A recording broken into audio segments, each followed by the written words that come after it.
These are people that have railed against diversity, equity, and inclusion, trying to say that diverse candidates are somehow not qualified. But the reality is that what they want to do is more of this, is put people that are not qualified in and say, well, you know what, because he's my homeboy, he is qualified.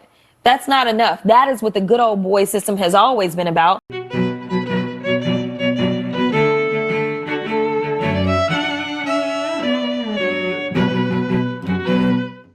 Welcome to Street Politics. My name is Reese Waters. Shout out to all of the new subscribers and members that have joined the channel and everybody that has emailed me at reese@reesewaters.com.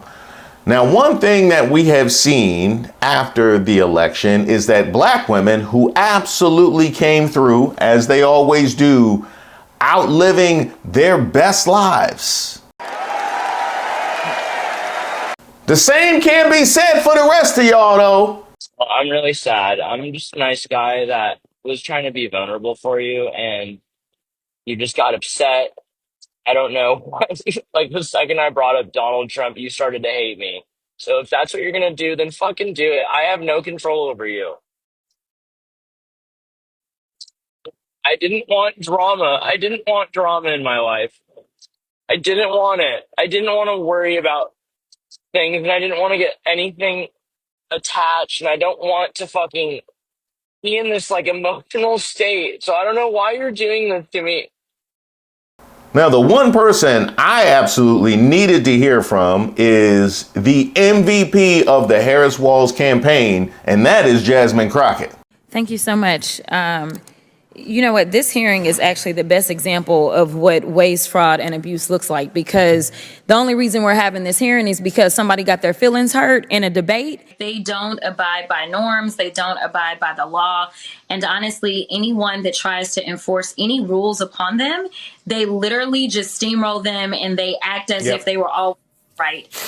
It's really unfortunate, especially when you have someone that is running to be the most powerful person in the world, to know that they literally just have no appreciation for basic norms. This is not the party of law and order. I think that we know that. That may have been who the Republicans used to be, but MAGA definitely is not that. Everybody else got something to say about where things went wrong and picking up the pieces and moving forward. Let's let Jasmine handle it. Joining me now, Democratic Congresswoman who always shows up, Jasmine Crockett. That's right, she always shows up, just like black voters.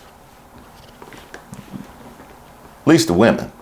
She serves on the House Oversight Committee, and she's certainly here tonight. Thank you for joining us. I have to exhale as a former alum of DOJ and thinking about what my colleagues are thinking tonight and wrestling with. You don't think Matt Gaetz is qualified to be the Attorney General. Tell me why. That laugh was right, because you don't think Matt Gaetz is qualified to be Attorney General. You could have had anybody in that chair. I mean, you could have had the Dallas Cowboys playoff chances. Don't think that Matt Gaetz is qualified to be Attorney General. And no offense, Jasmine Crockett, I know you from Texas. The list is long. First of all, let me just say I thank you for your service. And I think that when you sign up to do something like work at the DOJ, it really is just that. Like, you guys aren't paid a ton of money. You can go out and make so much more money in private practice. And it's really about standing up for the United States. And so the idea that you're going to have someone that is charged with going into court on behalf of the government, someone who has historically been trying to tear it apart from the inside. Remember, this is the guy that made sure to kick out our first speaker. Oh, y'all remember that, don't you? 'Cause I do. I take no lecture on asking patriotic Americans to weigh in and contribute to this fight from those who would grovel and bend knee for the lobbyists and special interests who own our leadership, who have boo all you want, who have hollowed out this town and have borrowed against the future of our future generations. I'll be happy to fund my political operation through the work of hardworking Americans, $10 and $20 and $30 at a time, and you all keep showing up at the lobbyist fundraisers and see how that goes for you. I reserve. McCarthy is now directly engaging Matt Gaetz, and you know, I'd love to get a lip reader in here, but he's got to be telling him in no uncertain terms, you are screwing this for everybody. Yeah. You are holding up the business of the entire United States House of Representatives based on what he's going to say is your ego. And to be clear, he can change his vote, right, Rick? That's right. This has not been finalized yet. It's still possible. It looks like Patrick McHenry is trying to mediate something here. It is getting really heated on the floor McCarthy of the House. looks angry. It's physical? Wait a minute. Hold on. Let's follow the camera. I'm not sure if this just got physical. Kevin McCarthy looks pretty upset.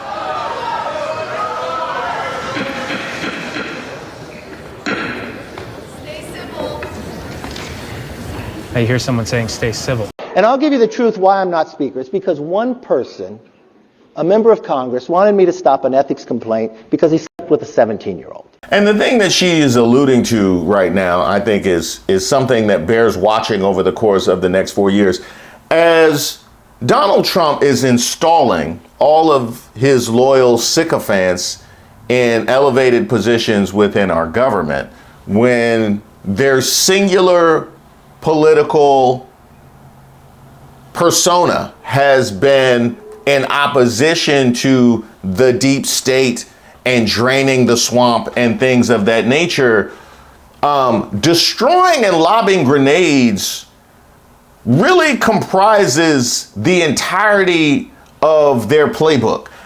Constructing or reconstructing has never exactly been anything that's been asked of Trump or asked of Maga ever. And so that was one of the litany of reasons why, as I pointed out prior to the election, a man that can parade around and speak at length for hours but never hit on any sort of competent policy is a wild red flag. And now not only do you have him coming back in the White House, you have all of his people expanding across of our federal government when they don't have any north, south, east, or west, or any sort of idea what a legitimate policy looks like.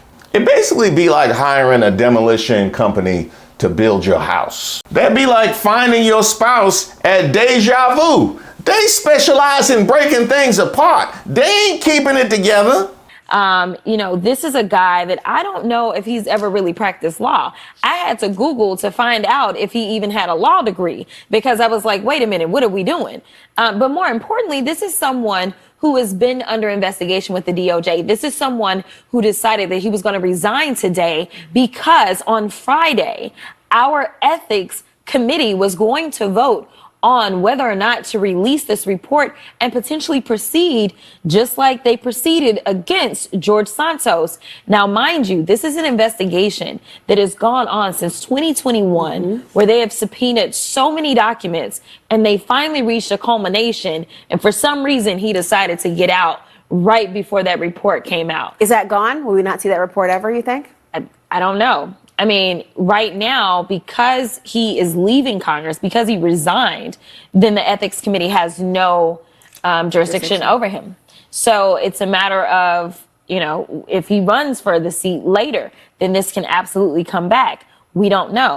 Now, my problem with this is twofold. One, as I've alluded to before, the idea that this investigation magically goes away because he leaves Congress, and how ironic that he left Congress just as the committee was ready to give their findings in their report. What are the chances? What are the chances? We can't put it past Trump that he had somebody else completely in mind.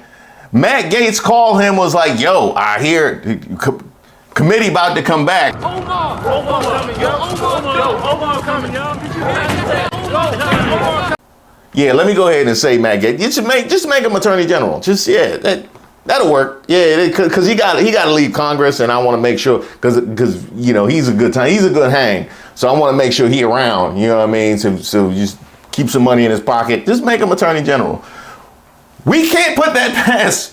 We can't put that past this man at all. My first problem is the fact that an investigation goes away because he no longer is in Congress, which is so infuriating to me as a private citizen who generally gets held accountable for our actions, regardless of whether or not we are or aren't still at the job. That's number one. But number two, as Jasmine Crockett just alluded to, this investigation been going on for years, okay? So you mean to tell me y'all spent years of time, y'all spent all this taxpayer money talking to all these witnesses, gathering all this information, and it just goes away because he leaves Congress? As a cheap person with both my time and my money, I am offended. I'm leaving here with something. You know what I mean? I'm from around the way. I'm leaving with something. Because maybe he won't get confirmed, or maybe they'll skip over the confirmation process. I mean, we are just in uncharted territory. But if anybody is surprised, then I say you haven't been paying attention. Because the reality is that we have someone that is not qualified morally or otherwise to be president of the United States. So why would his appointments be qualified? One more time. Go ahead and hit that one more time, Jasmine Crockett, because I don't think they heard you. Because the reality is that we have someone that is not qualified morally or otherwise to be president of the United States. So why would his appointments be qualified? Now, the reality is that we will be breaking down and processing as a American family the extent to which Donald Trump's glaring lack of fitness for the White House was ignored by so many Americans for decades. We're going to be breaking that down for decades. But another thing that we definitely know is that this is very specific to Donald Trump. I don't know that the kind of pass that they were giving to Donald Trump really extends to really anybody else. And the reality of the kinds of people that he would put into place was never fully fleshed out by anybody. Even I, as somebody that talks about this regularly, should have probably brought this up before. But I definitely know it was nothing that Maga ever anticipated when all of a sudden their social services get cut off or their military can't hit its recruitment quota and they're wondering exactly who's in charge. Y'all in charge. Y'all did this.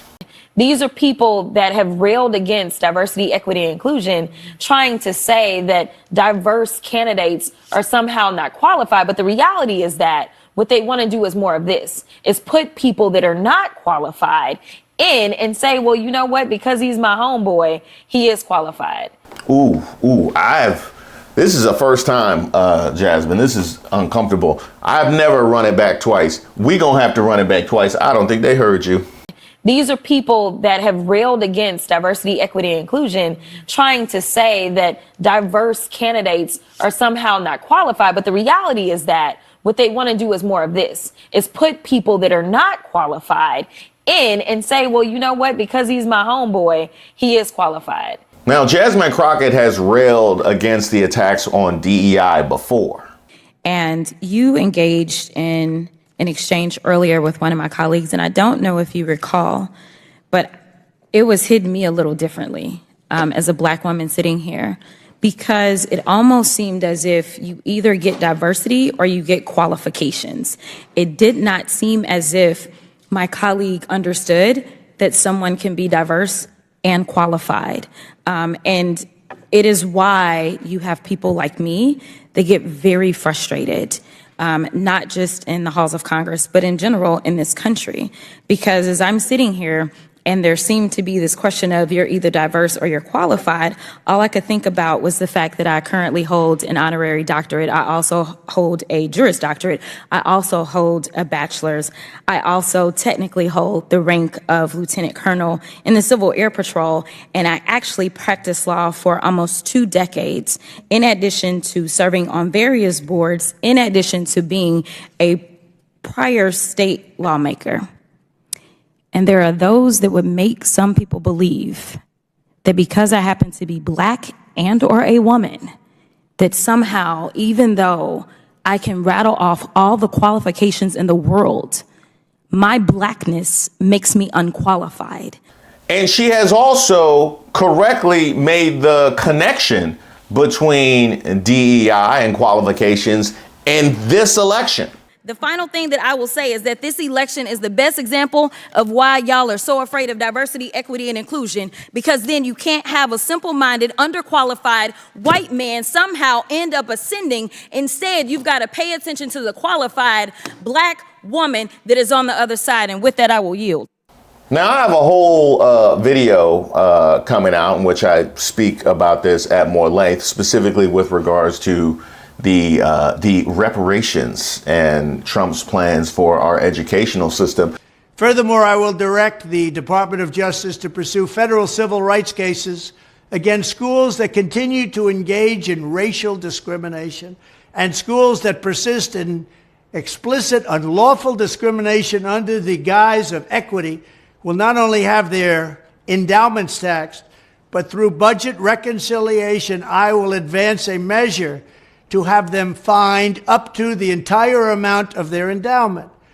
A portion of the seized funds will then be used as restitution for victims of these illegal and unjust policies.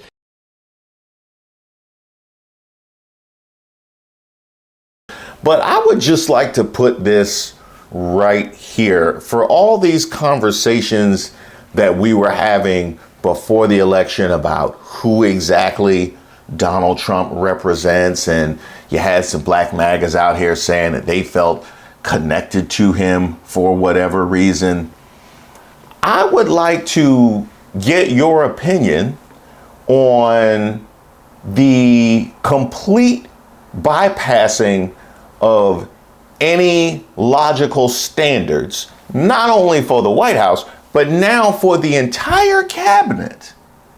While anybody with a black or brown face, anybody who's a woman, anybody who they know to be LGBTQ, whatever the case may be, has to deal with allegations of being a DEI just for living and not moving about life with a red hat on.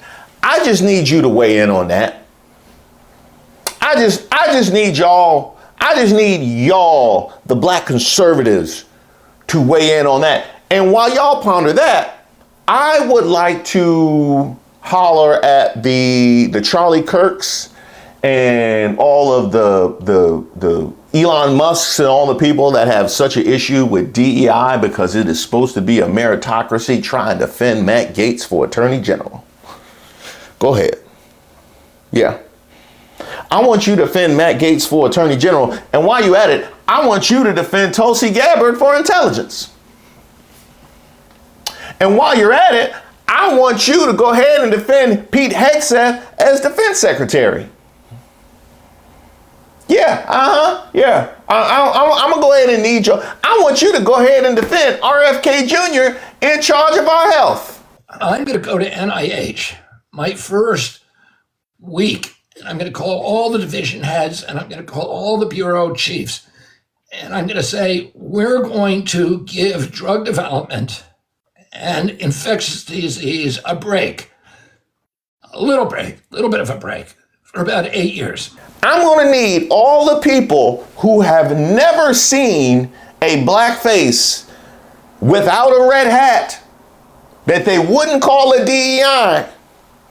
I'm going to need them to defend the qualifications of this cabinet. Go ahead. This is the most unqualified cabinet I've seen since I tried to bring my college furniture into the marital home. That's not enough. That is what the good old boy system has always been about. And it's why we have not ever reached our maximum potential, because we do take the real qualified people out of the running because they don't bend the knee or because culturally their background is a little different. Now, I believe the majority of viewers to my channel understand what the Good Old Boys Network is all about. For those of you that don't, let me give Give you a quick definition of good old boys network.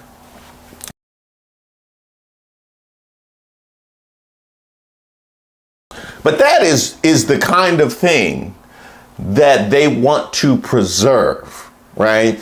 They want to preserve the good old boys network. And the problem with DEI, the problem with any sort of oversight or diversity is it holds them more accountable for the decisions that they make.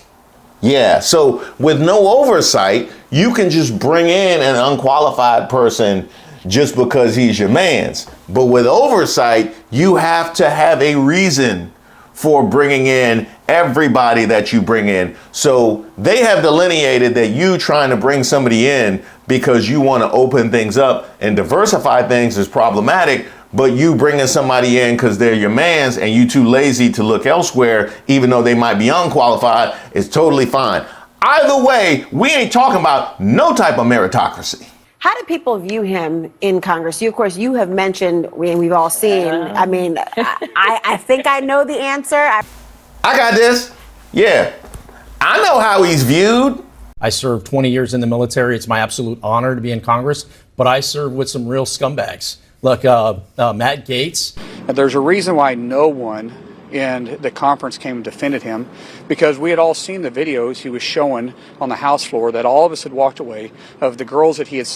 He'd brag about how he would crush ED medicine and chase it with an energy drink so he could go all night. He was a member-elect, so we was going through conference and orientation, and he walked up to me as Christy Nolan, now Governor Christy Nolan, and he said, "Man, she's a fine," and you can put the B word in place there. And I looked at him, I said, "Really?" Because Christy is a very close friend of mine, and he turned around and walked away. Later, I will say he came up and apologized for that. But he still shouldn't have said it. It was completely out of line. And this is the type of individual Matt Gaetz is. My thoughts on Matt Gaetz.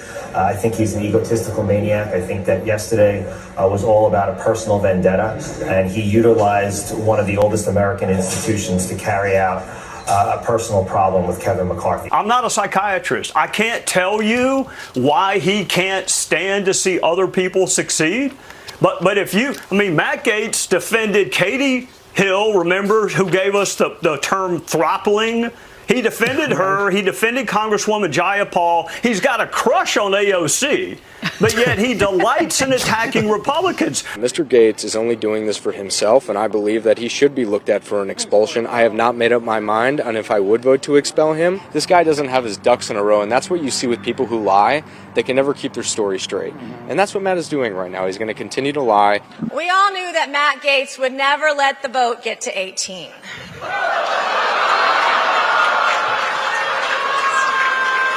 I do have a message for Matt this evening. He really, really wanted to be here tonight, but he couldn't find a babysitter. To be his date, I mean, come on. I think he's a petulant child, and I think he proved that this evening. And, I think it just speaks volumes to who Matt is, his character, and the fact that he doesn't care about the American people. He doesn't care about governing.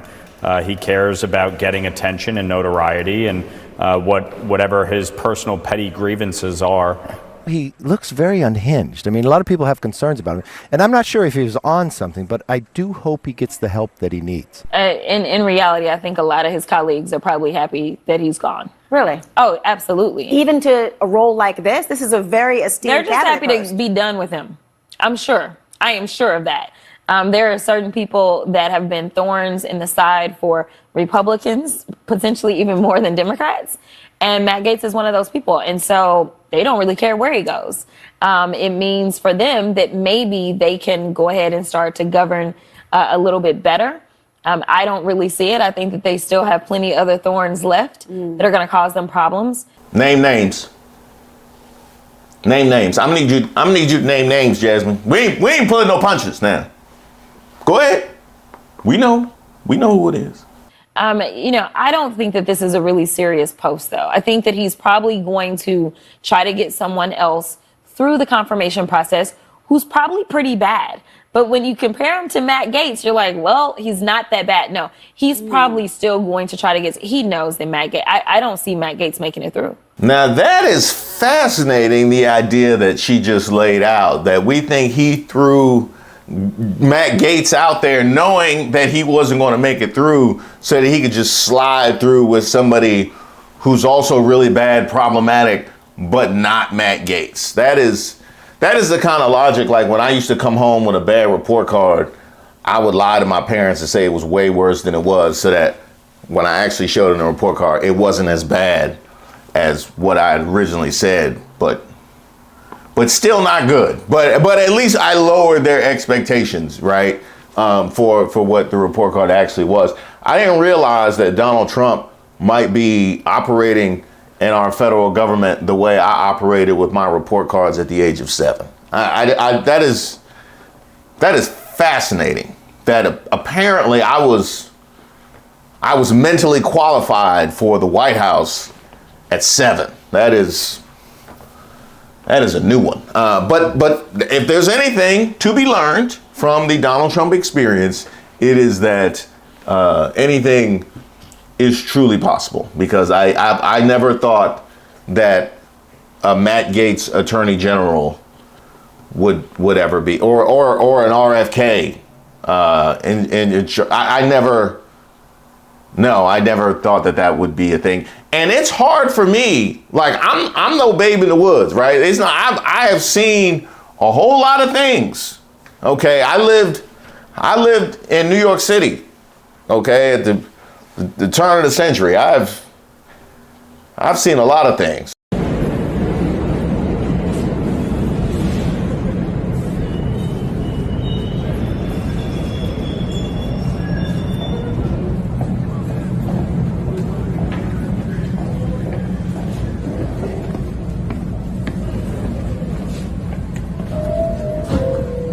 I once lived in Hartford, Connecticut. You don't need a time frame, just any time living in Hartford, Connecticut. That is traumatizing. I have seen some things, but I ain't never seen nothing like this.